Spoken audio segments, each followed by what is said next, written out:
Bismillahirrahmanirrahim. Assalamualaikum warahmatullahi wabarakatuh.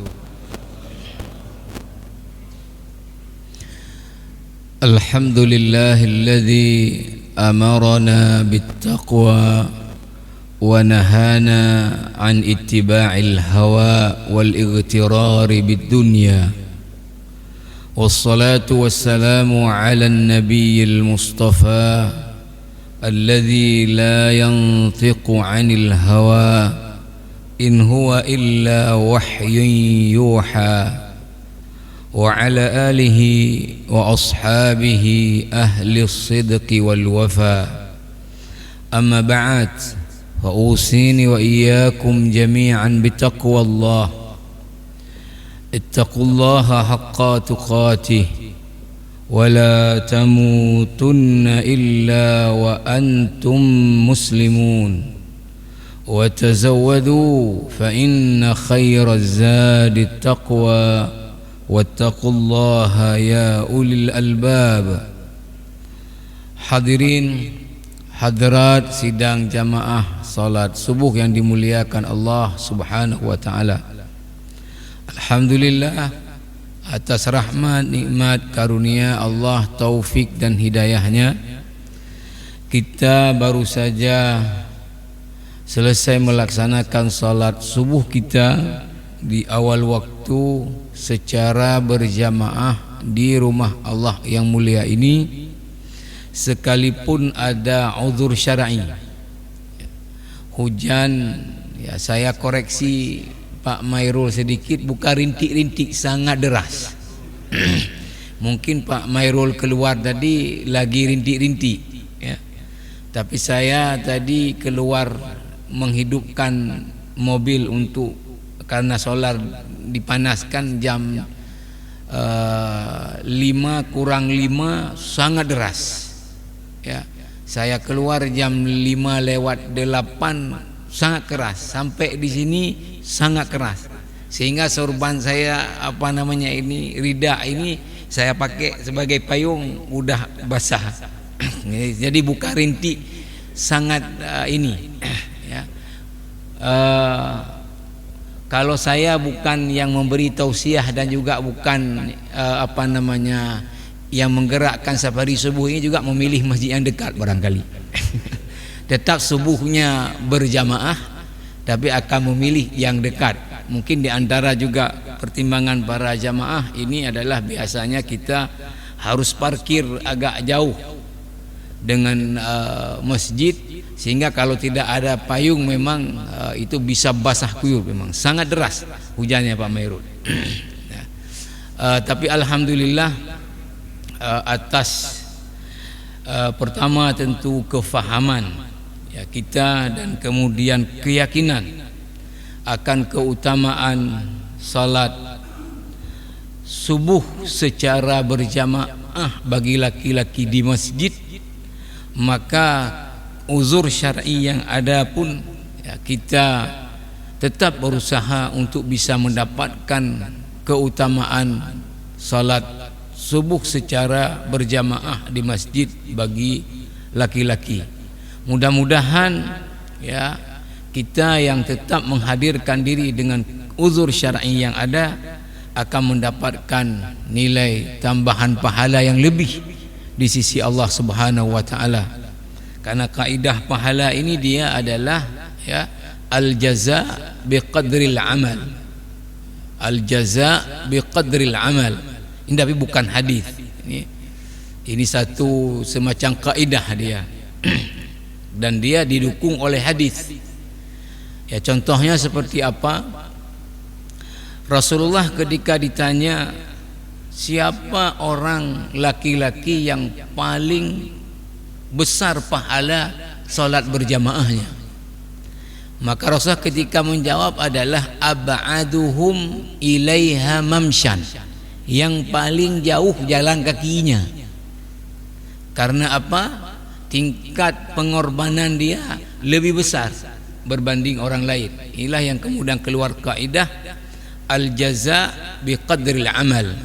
Pahala itu mengikut kepada tingkat beban daripada pekerjaan itu sendiri. Maka makin berat tantangannya, insya-Allah pahalanya adalah makin besar. Mudah-mudahan para jamaah rahimakumullah, Allah pelihara dan jaga keyakinan kita akan keutamaan salat bagi laki-laki di awal waktu secara berjamaah di masjid di mana azan berkumandang sampai akhir hayat kita, kita menjadi ahlul masjid. Jamaah rahimakumullah, terkait dengan masalah keyakinan ini, ya, maka pada kesempatan subuh yang mulia ini, ya, saya ingin mengajak kita semua, ya, untuk kita sama-sama melihat kembali, dan kemudian tentu, ya, bagi kita yang sudah berhadir di rumah Allah Subhanahu wa taala, ya, mudah-mudahan tasdik kita, keyakinan kita akan janji-janji Allah Subhanahu wa taala, dan juga keyakinan kita akan ancaman dan azabnya Allah Subhanahu wa taala itu adalah sesuatu yang kokoh di dalam dada kita. Para jamaah rahimakumullah, saya ingin ajak kita untuk kita melihat, ya, kembali, ya, terkait dengan, ya, ibadah kurban yang baru saja kita laksanakan pada hari raya Idul Adha yang lalu. Ada nilai-nilai yang sangat penting untuk kita buat penekanan, ya, sebetulnya ini kepada terutama yang tidak hadir ke masjid, ya, terutama yang tidak hadir ke masjid, ya. Mungkin kalau di Jumatnya lebih tepat, karena di Jumatnya banyak orang hadir. Tapi tidak mengapa juga, saya pikir, untuk kemudian kita perkuat lagi dan kita sampaikan kepada saudara-saudara kita yang lainnya, bahwa kalau kita baca di kitab-kitab fikih, salah satu yang saya baca misalnya kitab Al-Mu'tamad fil Fiqh Syafi'i, pendapat yang kuat yang dipegang dalam mazhab Syafi'i, karena di internal ulama Syafi'iyah terjadi beda-beda pendapat juga. Maka mana pendapat yang kuat, nah inilah kitab kemudian disusun untuk mengangkat pendapat yang kuat itu, Al-Mu'tamad fil Fiqh Syafi'i, karya Dr. Muhammad Az-Zuhaili.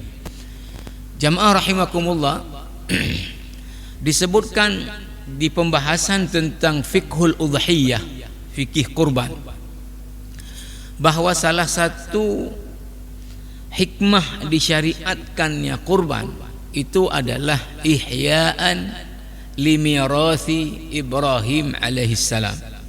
Ini menghidupkan syariat yang diwariskan oleh Nabiullah Ibrahim alaihissalam. Memang kalau kita lihat tentang masalah perintah kurban ini, itu sudah ada sejak zamannya Nabi Adam alaihissalam. Tapi yang kemudian menjadi syariat kita ini adalah yang kurbannya Nabi Ibrahim alaihissalam, karena sebabnya berbeda.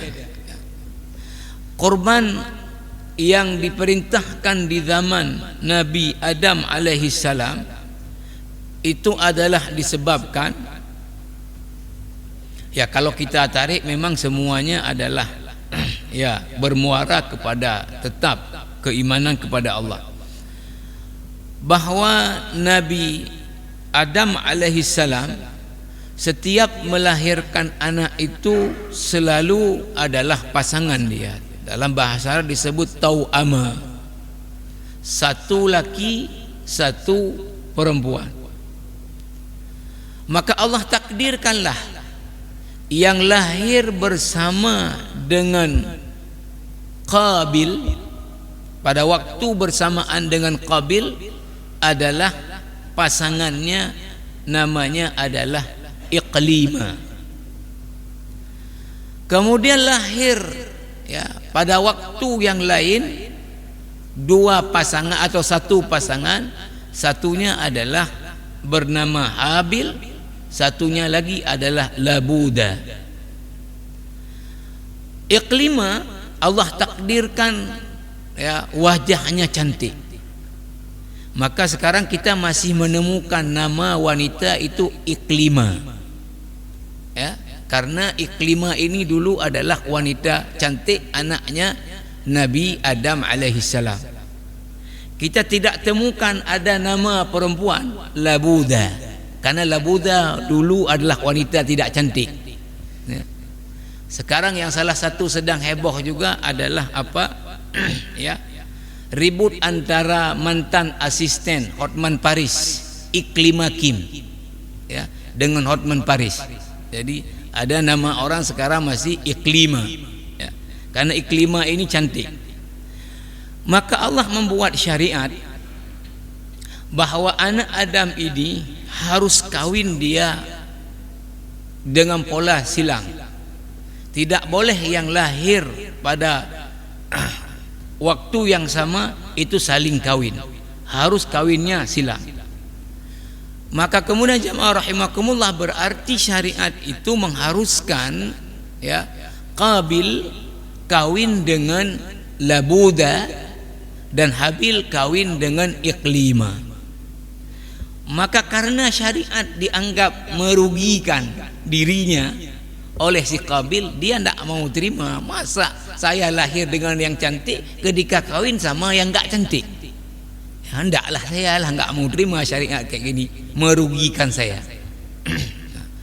Maka kemudian Allah perintahkanlah ya kedua orang ini untuk kemudian berkurban. Kedua orang ini untuk berkurban. Maka kemudian jamaah rahimakumullah ya, Habil itu memilih ya harta yang terbaiknya untuk dia kurbankan. Tapi si Qabil dia pilih yang paling jelek untuk dia kurbankan. Maka kemudian diterimalah kurban si Habil dan tidak diterima kurbannya si Qabil. Kalau Quran mengatakan apa, bukan Quran. Kalau Quran cuma mengungkapkan fatuqubbila min ahadihima wa lam yutaqabbal minal akhar.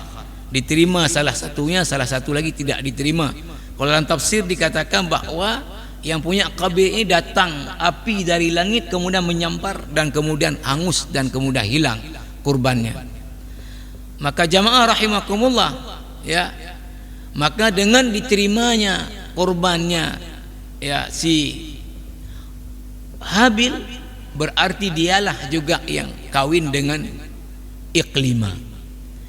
Maka tetap si Qabil tidak mau menerima dan mengancam dia untuk membunuh saudaranya ya, dan kemudian betul-betul dia bunuh saudaranya itu.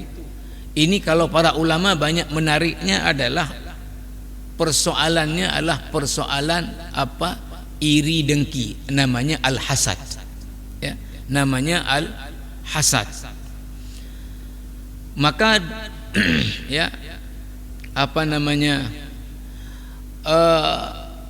di antara perkara yang menjadi sumber ya dosa manusia ini, itu pertama adalah karena apa? Karena ada sifat keangkuhan.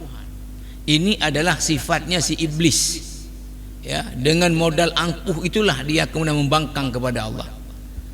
Nah kemudian kejahatan pertama terjadi di atas muka bumi ini disebabkan karena ada iri dengki. Maka dua sifat buruk ini ya sangat-sangat kita diminta untuk kemudian menjauhkan diri kita daripada al-kibar ya, keangkuhan, kesombongan, dan juga tadi al-hasad, iri dengki ya, tidak bisa melihat kelebihan yang ada pada orang lain. Tetapi yang kemudian saya sebut menjadi syariat bagi kita adalah bukan kasus ini, tetapi adalah kurbannya Nabi Ibrahim alaihissalam. Kalau kita lihat penjelasan Allah tentang ini, itu ada di dalam surat As-Saffat, mulai dari ayat 83 sampai ayat 113. Diawali dengan ayat wa inna min syi'atihi la Ibrahim. Kisah sebelum ayat ini tentang masalah Nabi Nuh alaihi salam. Maka ketika disebut wa inna min syi'atihi la Ibrahim, sesungguhnya yang hidup atas akidahnya Nabi Nuh, ya, atas syariatnya Nabi Nuh adalah Nabi Ibrahim alaihi salam. Idz jaa rabbahu biqalbin salim. Ketika Nabi Ibrahim hatinya itu hati yang selamat daripada syirik kepada Allah Subhanahu wa taala. Idz qala li abihi wa qaumihi madza ta'budun. Ketika Ibrahim mendakwahkan ayahnya, kaumnya, apa yang kalian sembah? Artinya Ibrahim, ya, mensyama'ah apa yang disembah oleh ayahnya dan disembah oleh kaumnya, karena yang mereka sembah itu jelas-jelas tidak bisa memberi manfaat, tidak bisa memberi mudarat. Malah yang dijadikan Tuhan adalah yang mereka buat sendiri. Tuhan itu yang menciptakan manusia, yang menciptakan apa-apa yang kemudian bermanfaat bagi manusia. Tapi sekarang yang disembah adalah yang dibuat oleh manusia, yang gak bisa buat apa-apa kepada manusia. Jamaah rahimakumullah, kita singkatkan saja to the point-nya, bahwa setelah Nabi Ibrahim ya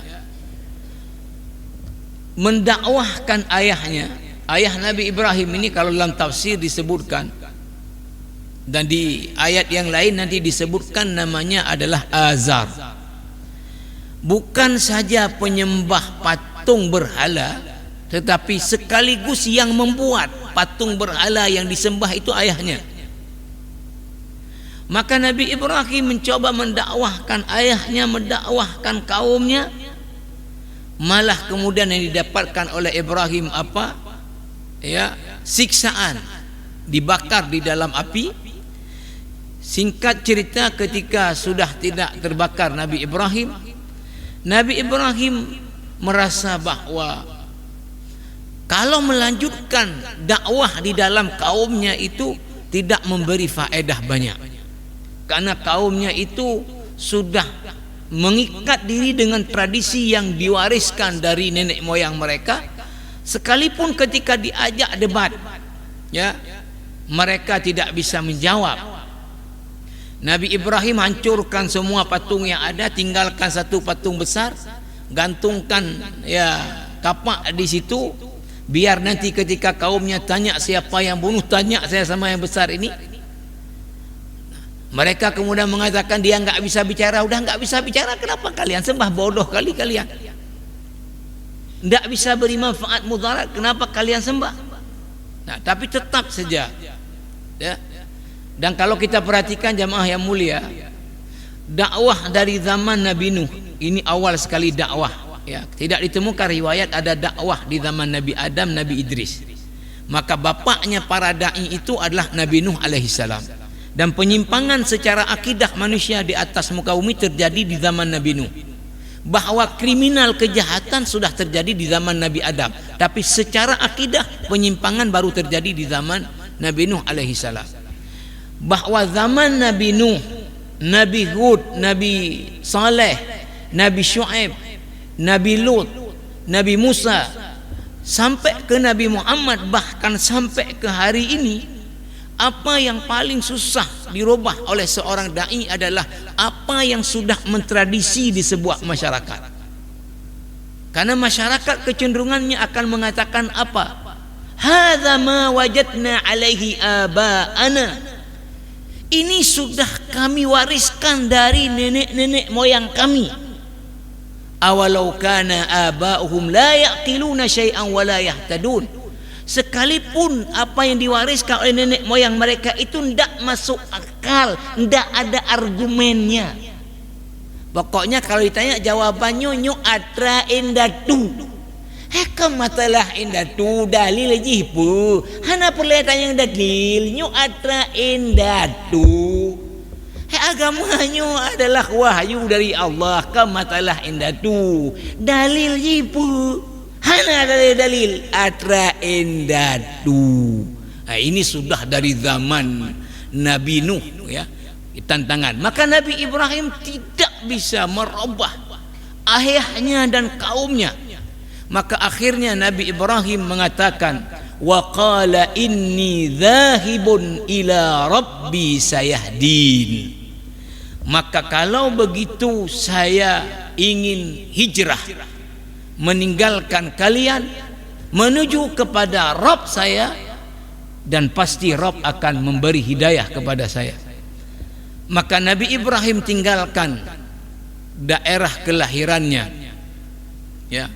Saya punya kitab judulnya Atlasul Quran, atlasnya Al-Quran.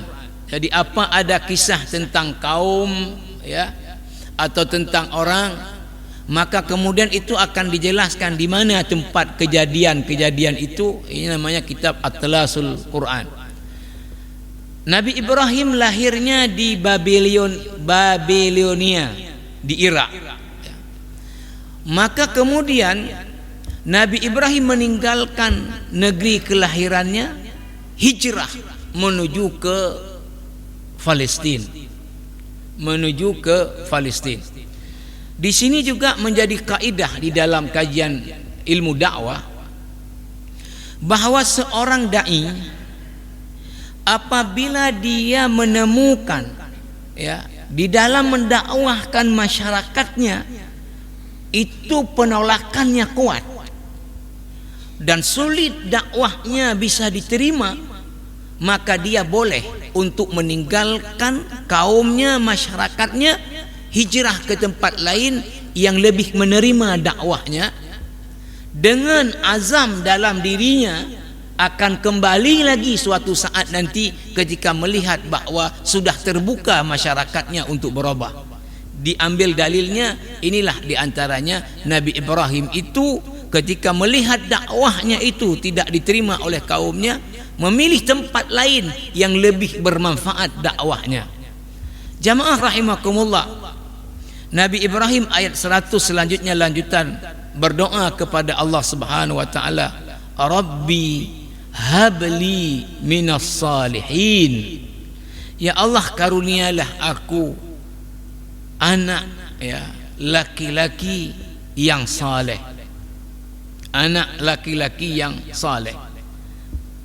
Karena Nabi Ibrahim ingin punya anak, mungkin mohon maaf bukan seperti banyak orang yang ingin punya anak itu ya agar supaya tidak sepi di rumah. Kalau kita berdua dengan istri, rumah itu rasa sepi. Tapi kalau ada anak ya ada yang menghibur. Alasan lain barangkali juga adalah bahwa apa?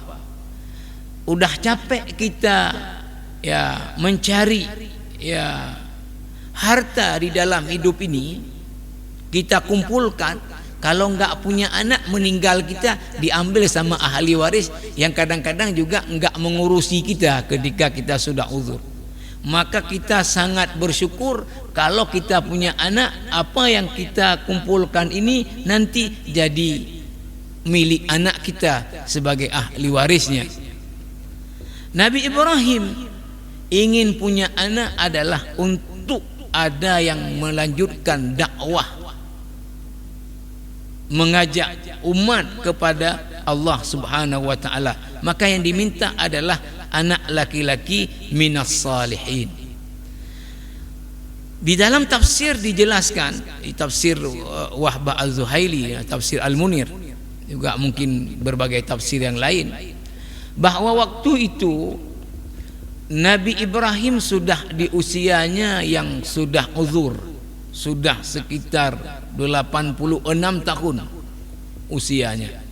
Maknanya bahwa Nabi Ibrahim sudah berusaha sebelumnya juga berdoa.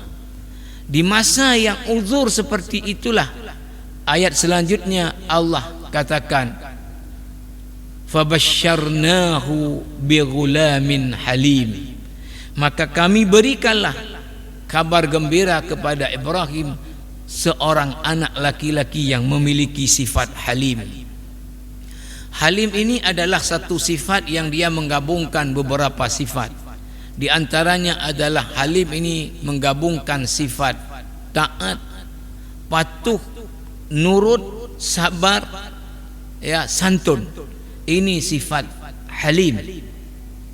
Halim ini hanya bisa dimiliki oleh orang yang tingkat pengendalian nafsu dan emosinya tinggi. Maka para ulama mengatakan dalam tafsir, ya, kejadian apa yang terjadi setelah itu membenarkan bahwa anak yang diberikan kepada Ibrahim ini adalah anak yang halim. Al-Quran langsung kemudian menceritakan ayat selanjutnya, falamma balagha ma'ahu sa'ya, ketika anak tadi yang Allah beri di usianya yang sudah uzur, dan anak diberikan sesuai dengan keinginannya, sekarang sudah masuk masa remaja. Quran menggunakan ungkapan falamma balagha ma'ahu sa'ya, ketika anak ini sudah bisa berusaha sendiri. Kalau dalam tafsir disebutkan umurnya sekitar 13 tahun. Qala ya bunayya inni ara fil manami anni azbahuka fanzur madza tara. Nabi Ibrahim mengatakan kepada anaknya Ismail alaihi wassalam, aku diperintahkan oleh Allah melalui mimpiku untuk menyembelihmu, an azbahuka fanzur madza tara, apa pendapatmu nak? Jamaah yang dirahmati Allah Subhanahu wa taala, di pembahasan tentang ulumul Quran, ilmu-ilmu terkait dengan kajian Quran, bahwa tata cara Allah menyampaikan wahyunya kepada para rasul itu secara garis besar dua. Satu, melalui perantara malaikat wahyu Jibril alaihissalam. Kalau Quran seluruhnya melalui Jibril. Yang kedua adalah tanpa perantara malaikat wahyu. Ini dalam dua bentuk. Satu bentuk adalah Allah bicara langsung dengan Rasul tersebut, tapi Rasul tersebut tidak bisa melihat Allah. Namanya dibalik tabir. Seperti Allah bicara dengan Nabi Musa, wa kallamallahu Musa taklima, tapi Nabi Musa tidak bisa lihat Allah Subhanahu wa taala. Yang kedua adalah melalui apa? Melalui mimpi. Seperti Nabi Ibrahim diperintahkan menyembelih anaknya di dalam mimpinya, maka mimpi para rasul adalah wahyu dan itu perkara hak. Jamaah rahimakumullah, terbukti bahwa Ismail ini anak yang halim ketika ia menjawab, ya abati fa'al ma tu'maru satajiduni insyaallahu minas sabirin. Silahkan wahai ayahku, tunaikan apa yang diperintahkan oleh Allah, engkau akan mendapatiku termasuk orang-orang yang bersabar. Jamaah rahimakumullah, hal yang paling penting ya kita camkan bahwa apa? Tidak ada terlintas di dalam fikiran, apalagi itu masuk ke level keyakinan, bahwa perintah ini kalau ditunaikan nanti pasti akan ditukar, karena tidak mungkin Allah akan mengorbankan namanya manusia. Ya. Sehingga Nabi Ibrahim kalau yakin bahwa nanti akan ditukar, dengan gampang melaksanakan itu. Nabi Ismail kalau tahu dia tidak akan mati, nanti akan ditukar, gampang melaksanakan itu. Tetapi ini tidak ada sama sekali di dalam benak daripada keluarga ini, yang mereka yakini sepenuhnya bahwa apa? Bahwa anak satu-satunya punya mereka ini akan mati. Dan tidak ada lagi, tidak ada diganti. Dari mana ini dapat diketahui tidak ada terlintas di dalam keluarga ini? Ayat selanjutnya mengatakan, falamma aslama, ketika keduanya sudah berserah diri kepada Allah, pasrah, walaupun itu sangat berat,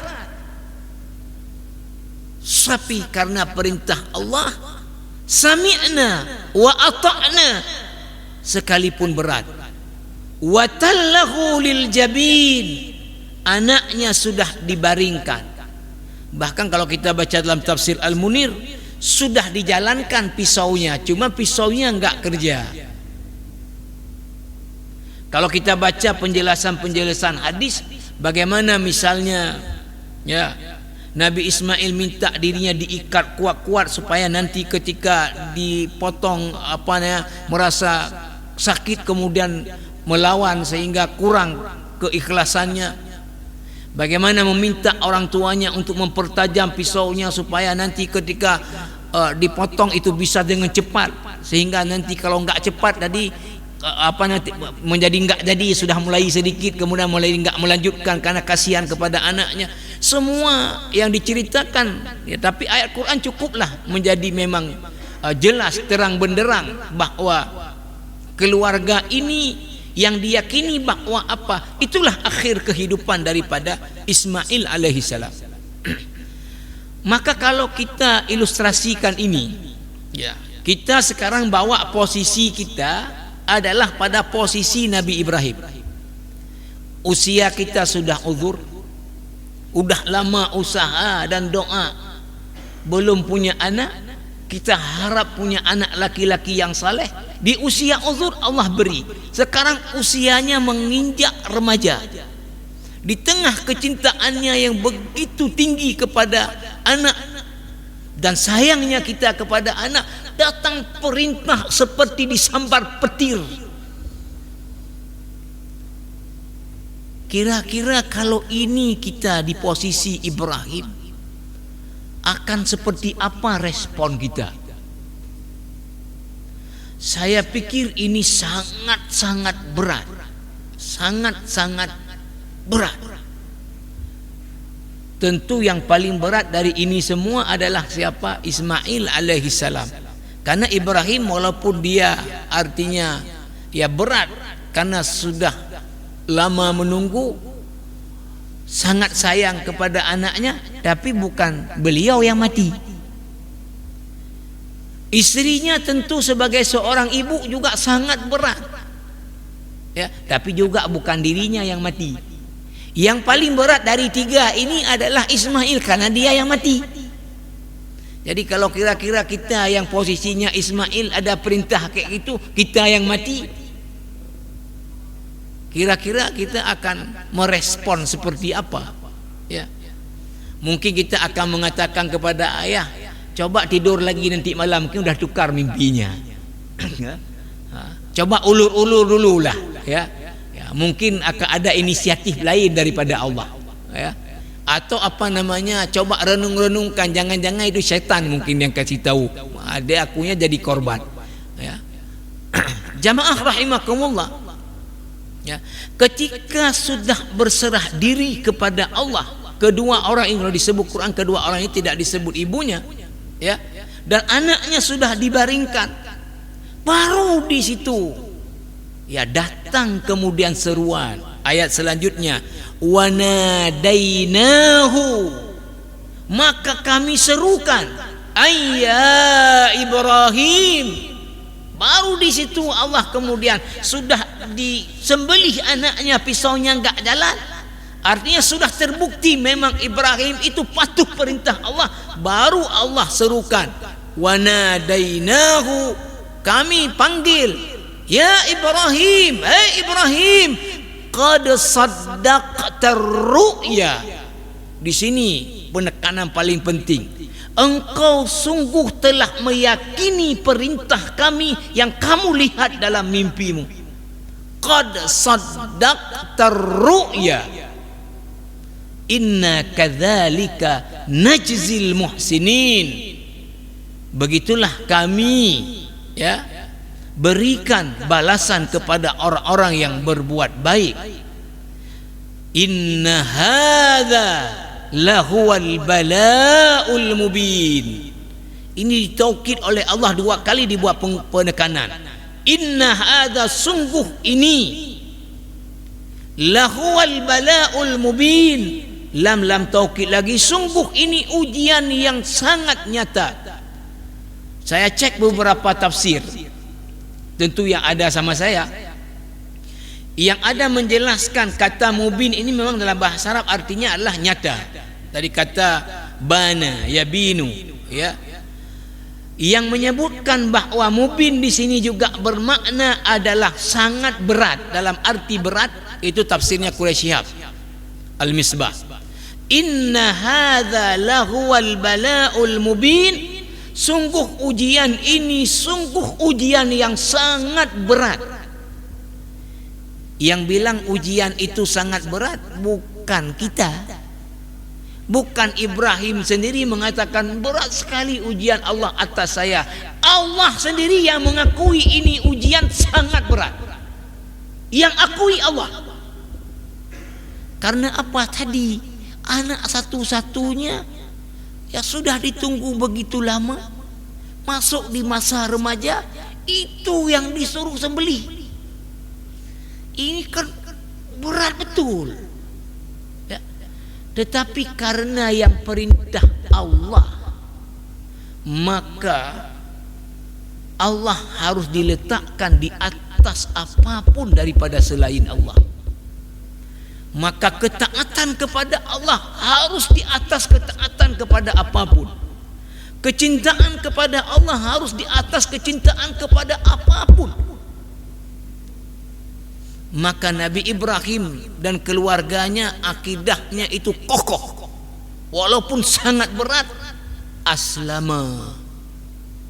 Makanya para ulama ketika mendefinisikan apa itu Islam adalah, dia adalah al-istislamu lillah wal inqiyadu lahu, berserah diri kepada Allah dan tunduk patuh kepada Allah. Tanpa mohon maaf kayak tadi misalnya, ya tolonglah, ya jangan dilakukan dulu, tanya lagi sama Allah, mungkin ada opsi lain, ya. Maka aslama. Jamaah rahimakumullah, Allah yang mengakui ini sangat berat. Maka saya ingin mengajak kita bahwa kalau Nabi Ibrahim, ya, itu diuji oleh Allah, apakah kecintaan kepada anaknya itu, ya, yang sudah begitu luar biasa, akan dia tinggikan berbanding dengan kecintaan kepada Allah? Nabiullah Ibrahim, ya, tadi akidahnya lurus, kokoh, maka tetap kecintaan kepada Allah adalah atas dari segala-galanya apapun yang lain. Maka Allah mengucapkan kepada Nabi Ibrahim apa? Salamun ala Ibrahim. Selamat kepada Ibrahim melewati ujian yang begitu besar. Wa tarakna alaihi fil akhirin. kami abadikan keteladanan daripada Ibrahim ini ke generasi seterusnya. Bahkan di surah Al-Mumtahanah di ayat 4, qad kanat lakum uswatun hasanatun fi Ibrahim walladzina ma'ahu. Ada keteladanan untuk kalian umat Muhammad pada Ibrahim dan orang bersamanya, artinya pada keluarga Ibrahim alaihissalam yang mendapatkan ucapan selamat dari Allah karena sukses melewati sebuah ujian. Jamaah yang mulia, ini yang penting kita camkan bersama bahwa apa? Ujian dengan tujuan yang sama ini itu masih Allah berlakukan sampai dunia kiamat. Ujian apa? Untuk melihat apakah kita dalam hidup ini menempatkan yang paling kita cintai Allah atau perkara-perkara lain. Ujian untuk menguji apakah yang paling kita patuhi dalam hidup ini Allah atau kita patuh kepada yang lain. Apakah dalam hidup ini kita tunduk kepada Allah atau tunduk kepada perkara-perkara yang lain. Ini tetap Allah berlakukan sampai dunia kiamat. Cuman ya, cara Allah menguji kita ini bentuk ujiannya yang memang jauh levelnya dengan Nabi Ibrahim dan keluarganya. Ini Allah jelaskan di surat At-Taubah ayat 24. Allah perintahkan Nabi Muhammad sallallahu alaihi wasallam, qul. Itu qul artinya katakan, beritahu maknanya. In kana abaukum. Beritahu hai Muhammad kepada umatmu, jika bapak-bapak mereka. Masuk dalam kata ini makna juga emak-emak mereka. Wa abnaukum, anak-anak kalian. Wa ikhwanukum, saudara-saudara kandung kalian. Wa azwajukum, istri-istri kalian. Masuk dalam kata ini kalau yang perempuan, suami-suami kalian. Wa ashiratukum, sanak famili kalian. Wa amwalu iqtaraftumuha, harta yang kalian cari pelontang-pelanting. Wa tijaratun takhshawna kasadaha, dan jual beli yang kalian takut ruginya. Wa masakinu tardawnaha, dan tempat-tempat tinggal, rumah-rumah yang kalian sangat suka kepadanya. Ahabba ilaikum minallah wa rasulihi wa jihadin fi sabilih. Perkara yang 8 tadi itu lebih kalian cintai daripada Allah dan Rasulnya dan berjuang di jalannya. Kata Allah apa? Fatarabbasu, tunggu. Kalau dalam bahasa Aceh itu tunggu itu apa? Kapreh. Ya, kita kalau mengancam orang kan dan dia lambai lari, kita bilang dari jauh kapreh, kupabeh kah, kupabeh, kapreh. Nah, itulah makna fatarabbasu, kapreh kata Allah. Hatta ya'tiyallahu bi amri, Allah akan datang dengan azabnya. Kapan azabnya? Bisa sejak di dunia dengan macam cara Allah, tapi yang pasti di akhirat nantinya. Karena dunia adalah darul amal, tempat kita beramal, bukan tempat menerima balasan. Kalau akhirat hanya tempat menerima balasan, tak ada lagi tempat beramal. Kapreh berpajak akhirat itu, kapreh ya. Kalau 8 perkara ini ya, itu tinggal ditambah saja yang lain-lain karena didukung nanti oleh hadis bahwa apapun perkara lebih kita cintai daripada Allah dan Rasulnya, maka tunggu Allah akan datang dengan azabnya. Jamaah rahimakumullah, sama Nabi Ibrahim diuji apakah kecintaan kepada anaknya sudah dia letakkan di atas. Ketika Allah perintah kemudian dia abaikan perintah Allah karena sudah cintanya kepada anak. Tidak, Nabi Ibrahim tetap Allah di atas, anaknya di bawah, walaupun sayang, walaupun cinta kepada anaknya. Kita diuji juga apakah kita ini cinta kepada Allah dan taat kepada Allah di atas, baru kemudian yang lain-lain di bawah. Cuma ujian kita enggak berat, ringan-ringan. Contoh saya bilang, satu hari satu malam kita diberi waktu 24 jam. Allah beri. Berapa yang Allah minta kita untuk ibadah kepada Allah yang itu wajib? Ya. 5 waktu cuma.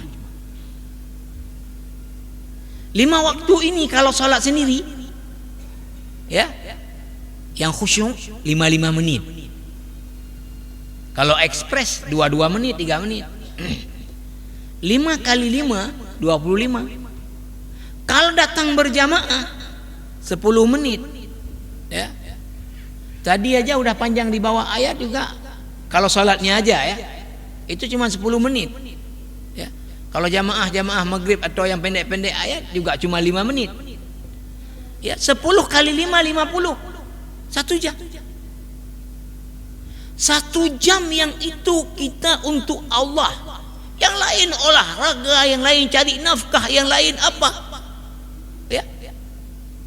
Tapi kita sekarang tanyakan, sudahkah kita artinya mematuhi perintah Allah ini untuk salat 5 waktu? Ya, kita alhamdulillah jamaah, kita harus akui Aceh ini boleh dari satu sisi adalah negeri yang menerapkan syariat. Tapi kita harus katakan masih banyak orang Aceh ini memang yang belum solat. Saya pernah kejadian juga karena hujan-hujan kayak gini. Saya duduk di Semeya menjelang, ya kalau orang tahu saya pasti saya baca kitab sore di Semeya. Ya. Kemudian mau pergi pengajian, hujan memang gak bisa sama sekali bergerak, sederas-derasnya. Akhirnya kami beberapa yang ada solat di belakang, ya, di musola kecil jamaah. Maka kita perhatikanlah anak-anak muda dengan laptop di situ memang gak gerak, gak solat. Ya, mungkin kita lihat di tempat-tempat lain, misalnya kita ke Masjid Raya, gimana orang di Belang Padang, orang di mana, nggak sholat. Ini jamaah rahimakumullah. Maka kenapa Nabi Muhammad ketika Isra Mi'raj Allah perintahkan, apa diperintahkan? 50 waktu satu hari semalam, langsung terima sami'na wa ata'na. Karena kita ini diciptakan oleh Allah untuk beribadah kepada Allah. Waktu lupa dengan Nabi Musa bilang, jangan, umatku 2 waktu aja susah, ya, apalagi 50 waktu. Nah, itu kita, ya, tidak Allah minta seluruh daripada ininya kita. Nah, belum lagi kalau kemudian kita bawa ke konteks yang lebih lagi, ya, konteks apa, ya, ketika azan berkumandang di masjid. Ya, saya selalu katakan bahwa apa, ya, si muadzin yang menyampaikan azan itu sesungguhnya yang panggil kita itu adalah Allah. Dia perwakilan Allah. Kenapa? Yang mensyariatkan azan adalah Allah. Berarti yang panggil kita ketika azan adalah Allah. Nah, apa lafaz azan yang pertama keluarkan oleh si muadzin yang disusun itu oleh Rasulullah sallallahu alaihi wasallam? Ya, tentu ini adalah wahyu daripada Allah secara tidak langsung. Wahyu langsung itu adalah Quran. Oh, tidak langsung itu adalah karena Nabi tidak bicara, tidak bertindak kecuali itu adalah wahyu. Wa ma yantiqu 'anil hawa in huwa illa wahyu yuha. Maka jamaah rahimakumullah, lafaz pertama Allahu Akbar. Artinya ketika itu tidak ada yang lebih besar daripada Allah. Maka apapun kerja kita, rapat kita, kedai kita, apapun harus yang lebih besar waktu itu adalah Allah. Lihat lagi lanjutannya, kemudian apa? Dipanggil hayya 'alas salah. Kan jelas sekali panggilannya. Hayya itu bahasa Arab mari. Pakai bahasa Aceh, hei ni ya kena. Ya? Hayya 'alas salah, mari kemari salat, mari. Yang dipanggil siapa? Orang laki-laki. Karena azan ini disyariatkan untuk 2 secara ini. Ya. Pertama memberitahu waktu sudah masuk waktu salat fardu. Yang kedua memanggil orang laki-laki untuk ke jamaah. Sini. Jamaah. Di sini salat. Kalau kita boleh perlebar, ya. Yang di warung-warung kopi, sini. Salat dulu. Yang di kantor-kantor, udah kerja dari pagi apa lagi? Salat, sini salat. Untuk apa salat? Dilanjutkan lagi, hayya 'alal falah.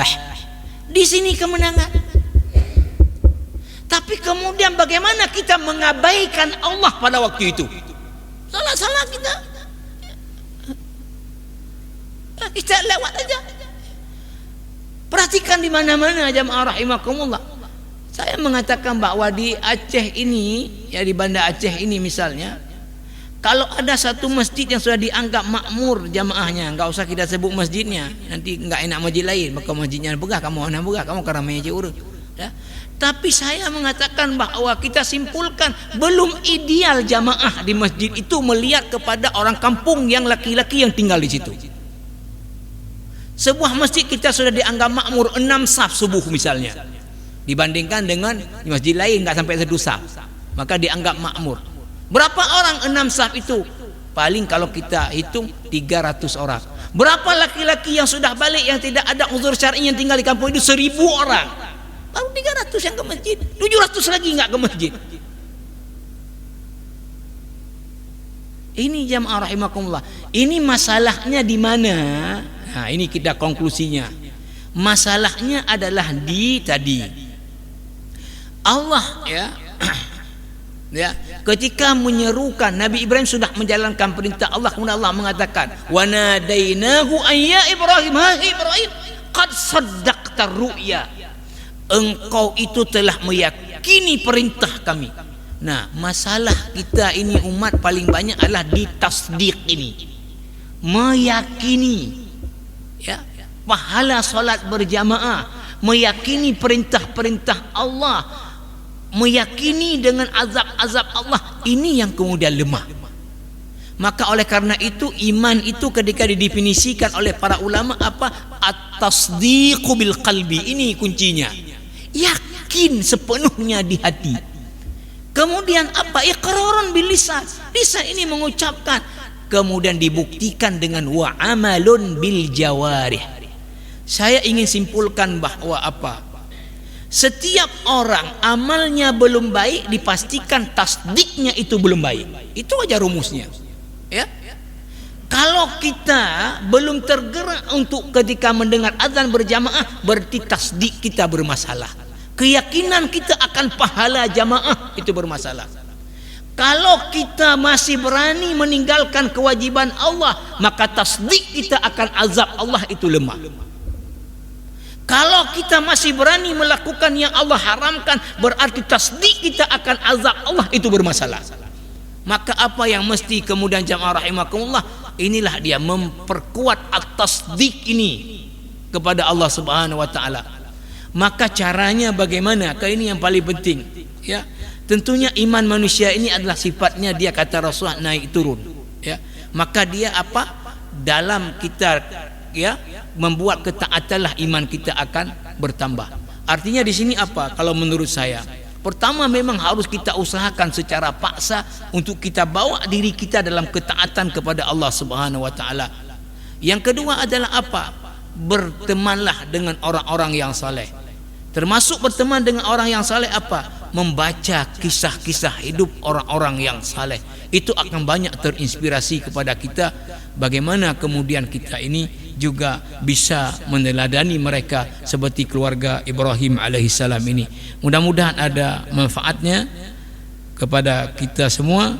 Yang benar dari Allah, yang salah dari saya. Subhanakallah bihamdika asyhadu an la ilaha illa anta astaghfiruka wa atubu ilaik. Wassalamualaikum warahmatullahi wabarakatuh.